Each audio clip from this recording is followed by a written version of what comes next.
Creative babble.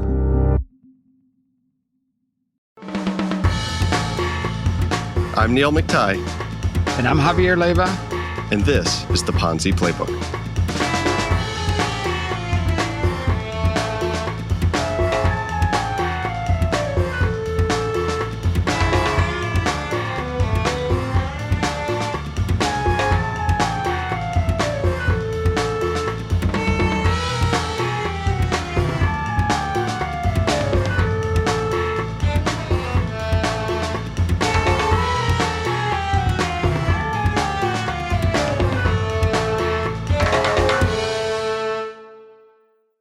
Javier, did you see the results of that auction that was over in Hillsborough, North Carolina, just like 30 minutes from us?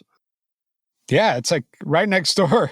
It was incredible, Neil. You sent me the link and I just couldn't believe it. I mean, the things that this person was selling, I mean, what a life. Yeah.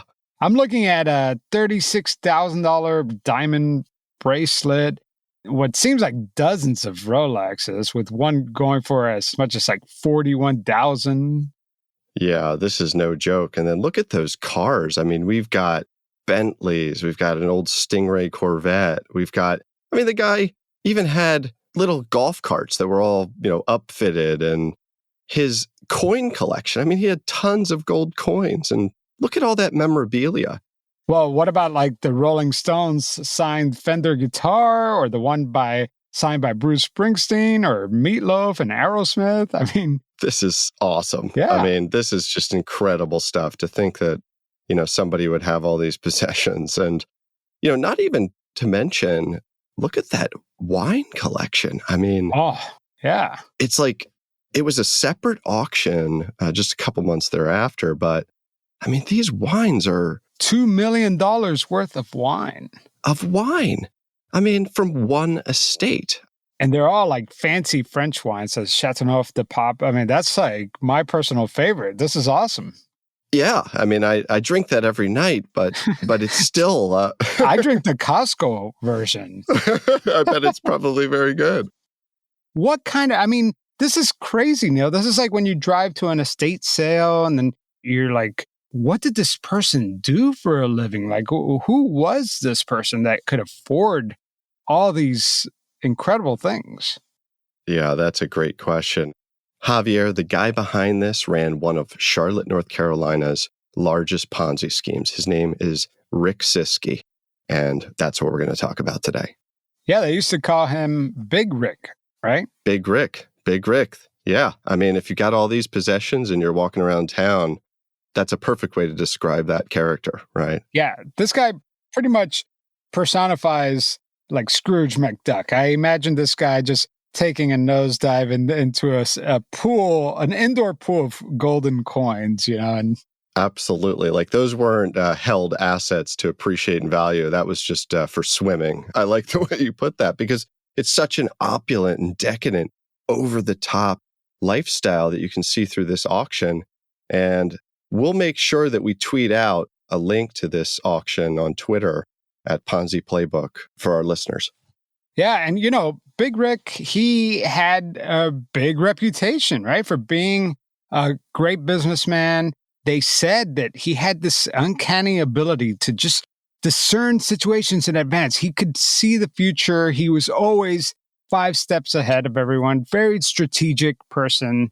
As a young man, he was a chess master, right? Incredible. And it's rumors that he was once playing 10 opponents at the same time.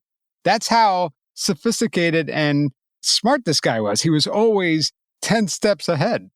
Yeah, that's a perfect way to put it. And the fact that you could be 10 steps ahead, but also against all of these opponents. I mean, isn't that the perfect metaphor, chess, for the type of life that he led?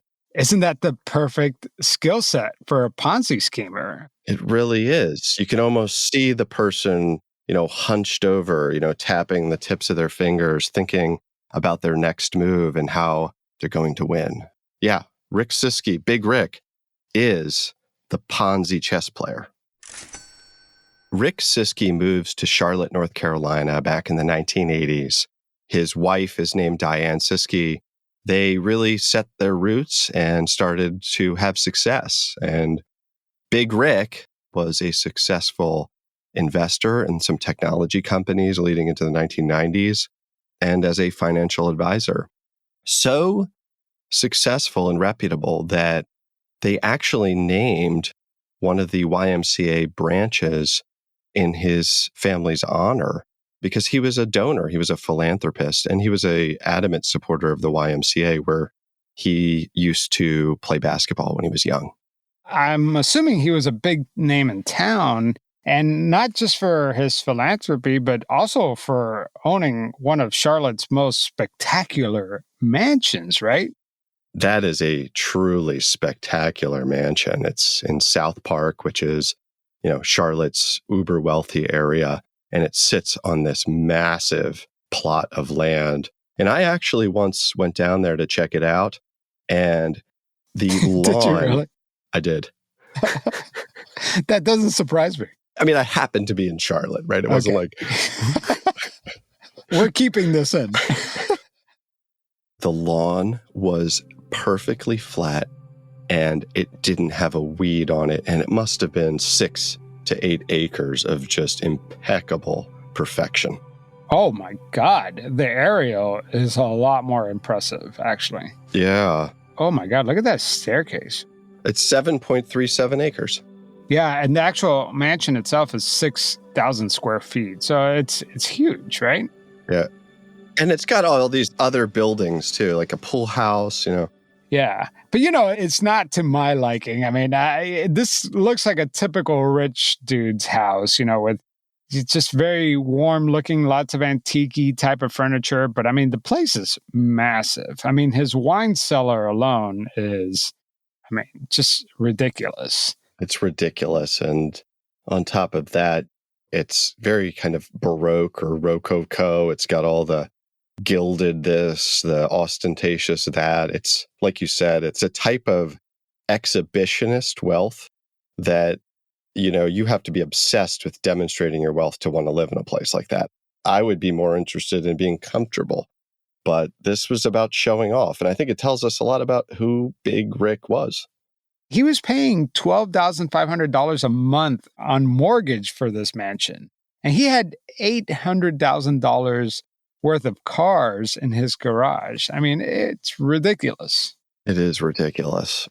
You're right, Javier. I mean, this takes a ton of money to have all of these things. And he did it by building what was called Wall Street Capital. It was an investment advisory firm in Charlotte.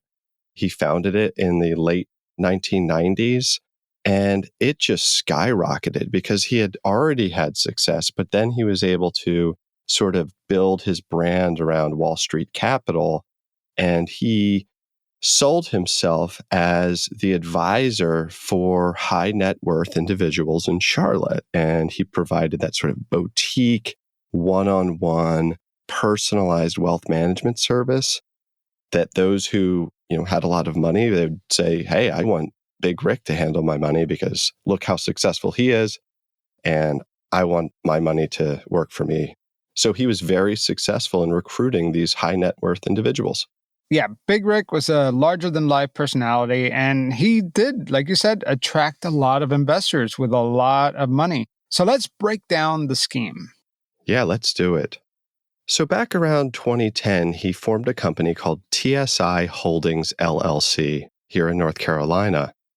And TSI Holdings LLC, per a Regulation D public filing with the SEC, was listed as a pooled investment fund. So Siskey would go about town attracting investors who would put their money in this pooled investment fund. And then Siskey was making statements to the effect of, I'm investing in private companies that are profitable. I'm building and selling companies. I'm also managing your money in the public markets. So Siskey was just selling himself as a savvy money manager, and people just handed him money like it was nothing. Yeah, between January 2011 through November 2015, $31 million was deposited into one of the TSI holding bank accounts. And 75% of that money came from approximately 100 investors. Yeah, so to have investors hand you over $31 million, clearly these are investors who have money. But not all of them. These are folks who simply were entrusting Rick Siskey with their life savings, those people who were looking forward to retirement. And Siskey was promising them what he would call safe, guaranteed fixed rates of returns. And he even said that they were asset backed, which, as we'll see later, is sort of a clever way to lie because, well, there were assets, but they weren't legitimate assets backing any type of investment. You know what I've learned from this show? What's that? If I ever hear the word safe, guaranteed, fixed rate of returns, I'm going to run the other way. It's so true. Javier, can you tell our listeners about how Rick Siskey spent this money? Yeah, it's pretty incredible. $16 million of all that money went into his own personal bank account. And $10 million of that went to his prior investors. So he had to pay that. And then he had $4 million in the TSI account just so that he could maintain a balance. But this is where the fun starts because, Siskey, Big Rick, he liked to party. He liked to party in the casinos. Oh, yeah? Yeah. What kind of partying? The guy spent $15 million at the casinos, but guess how much of that he won? Just guess. Guess how much money he made back. I mean, this guy's a master chess player. He's a Ponzi schemer, so I'm guessing he beat the house. Oh, well, he made a lot of money. He made $12 million from the casinos.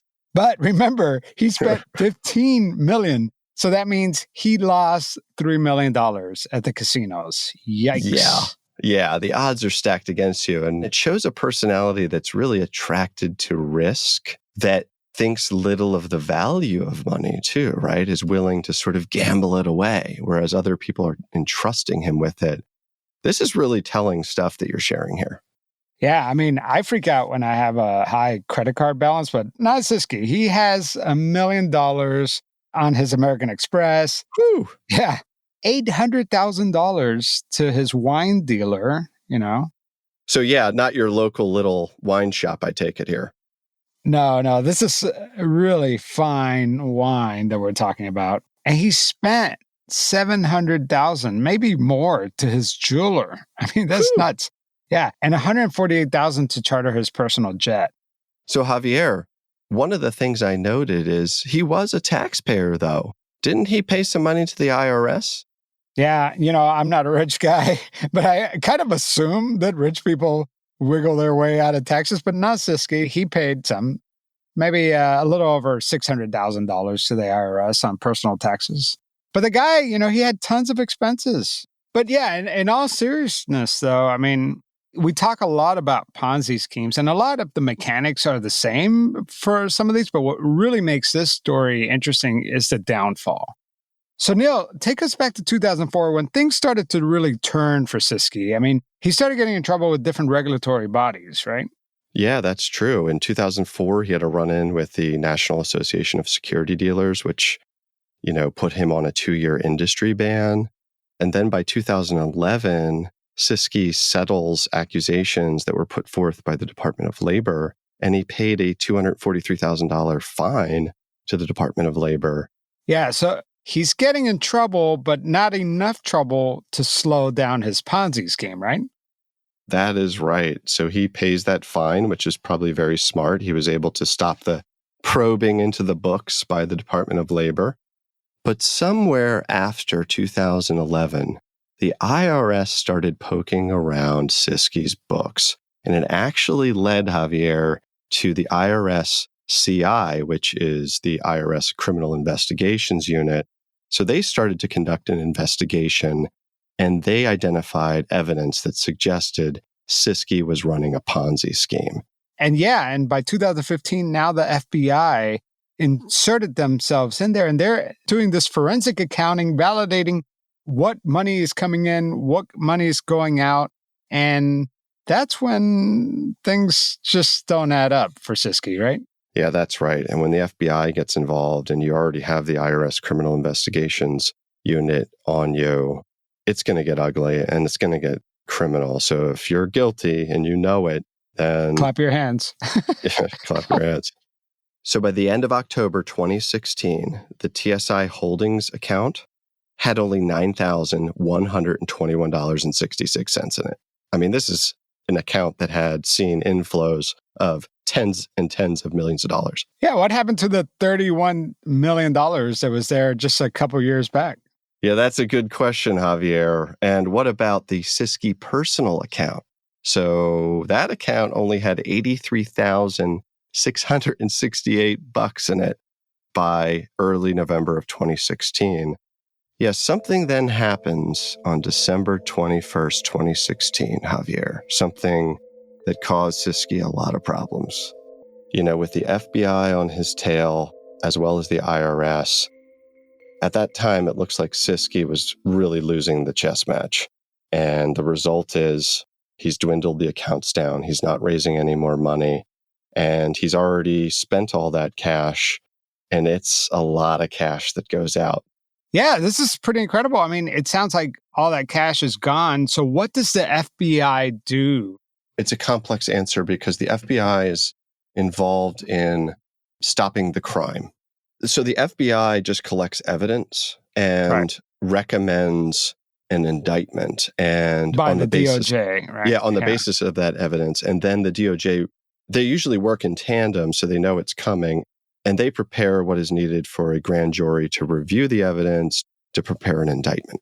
So, Neil, Siskey pretty much drained his bank accounts, right?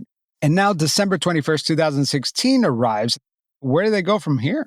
Yeah, December 21st, 2016 is a key date because the FBI issues an affidavit by one of its agents requesting that the courts allow seizure of a lot of, Siskey's assets, including his home. So Siskey knows that he is losing this match and he's going down. The writing is on the wall. It's ugly.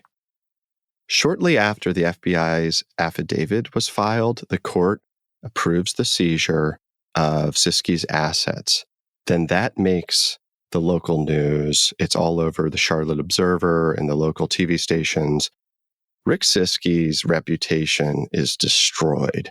Yeah, he really took a big reputation hit. And just a few days later, Rick Siskey took his own life from a self-inflicted gunshot at his Charlotte mansion. He was just 58 years old. Wow, Neil, that's kind of big news because this really was not something that anybody saw coming. I mean, how common, just from your experience, because you read up on Ponzi schemes all the time, how common is it for the Ponzi schemer, the accused schemer, to end their own life in the middle of an investigation? Yeah, it's not common, Javier. I wouldn't say that it's unprecedented, but this is a really, really tragic story. I mean, he's 58 years old.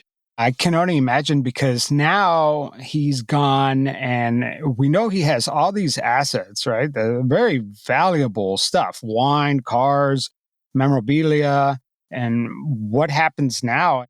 So the FBI investigation stalled, and this got really complicated really quickly.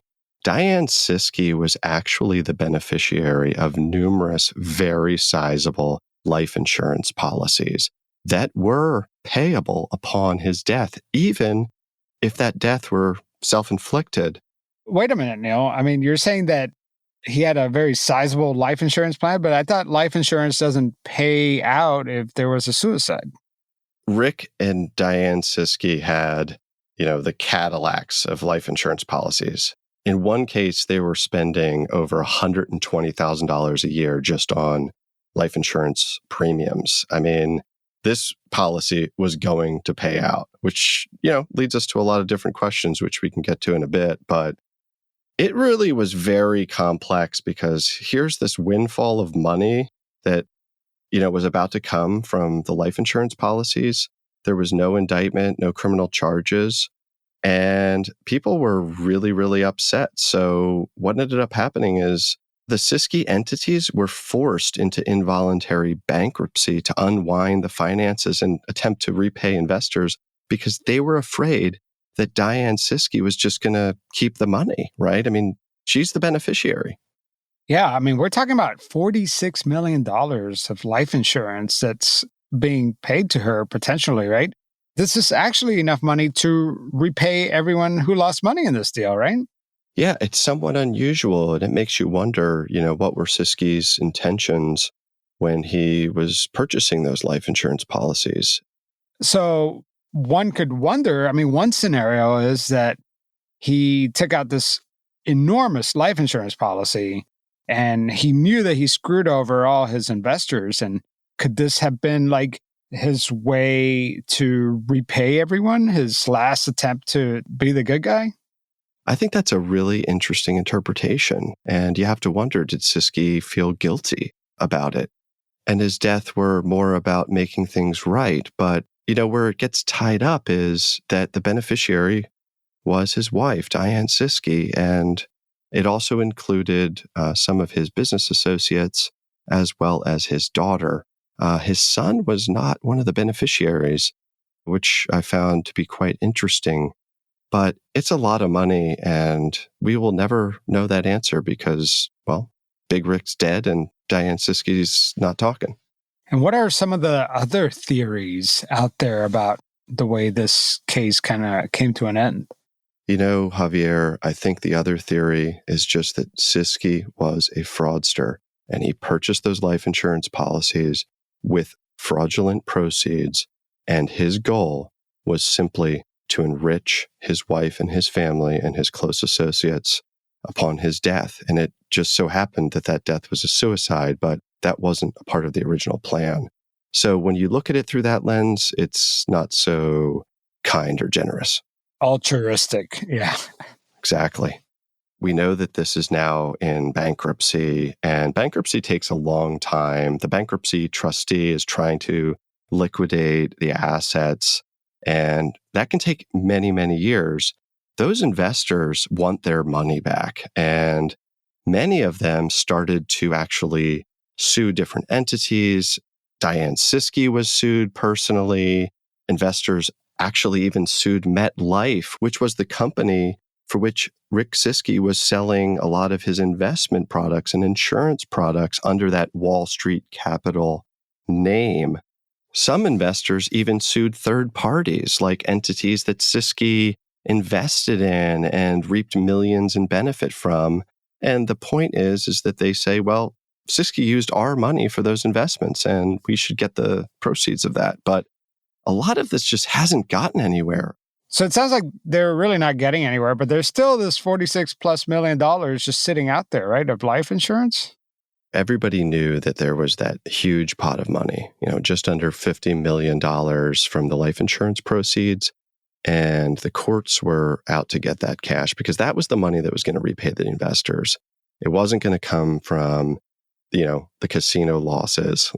It wasn't going to come from, the fancy and lavish trips that he took. That was just burnt money.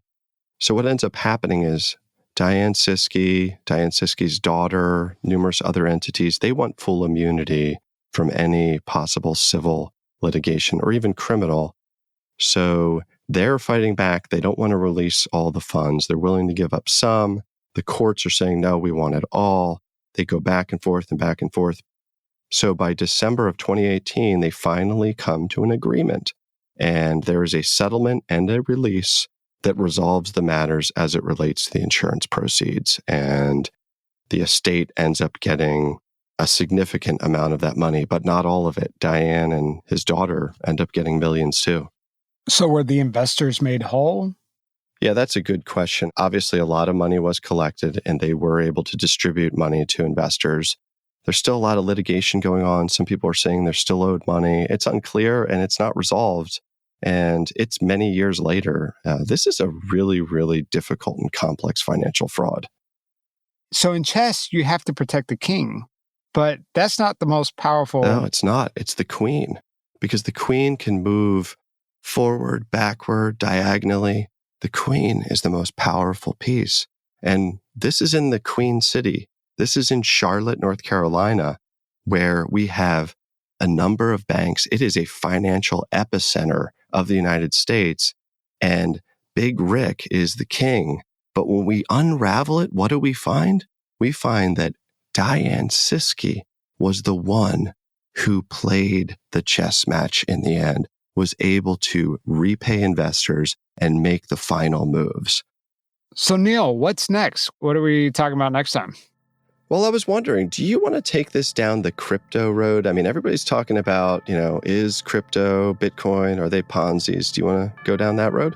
Yes, I would love to talk about crypto because it's so misunderstood and so vague that I could see how Ponzi schemers could lean on it to rip people off.